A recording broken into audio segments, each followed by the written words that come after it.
Bonjour les cocos, c'était Juan Manteo. Aujourd'hui, on se retrouve pour savoir comment bien s'alimenter en hiver. Et croyez-moi, ça n'est qu'une question de bon sens.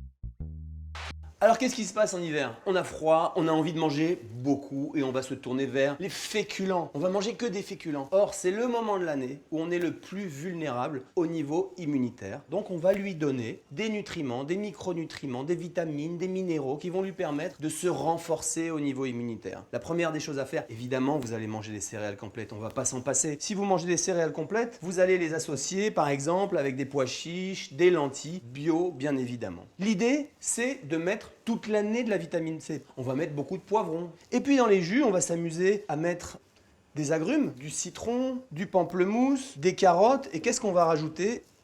Du curcuma et du gingembre. Encore une fois, on doit continuer, on doit se focaliser sur les fameux oléagineux, des noisettes, des noix de cajou, des amandes.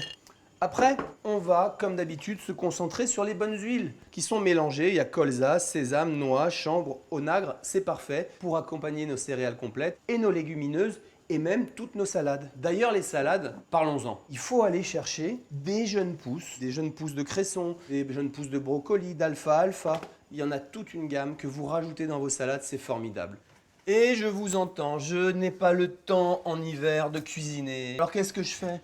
Eh bien, j'achète des soupes toutes prêtes avec des colorants, des acidifiants, des agents de texture. En fait, des aliments morts. Il n'y a plus rien là-dedans. Ça, c'est bon pour aller ici, à la poubelle. Si vous voulez faire de la soupe, vous la faites le dimanche. Vous en congelez une partie, mais de grâce, faites-vous du frais.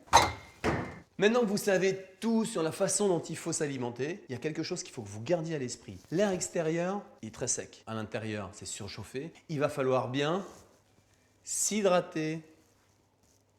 Alors vous essayez de boire 2 bouteilles par jour, vous essayez de prendre plein de tisanes avec une vraie préférence pour la tisane de thym qui va vous protéger tout l'ORL pendant tout l'hiver. Et on se retrouve dans quelques semaines pour se faire un corps d'enfer.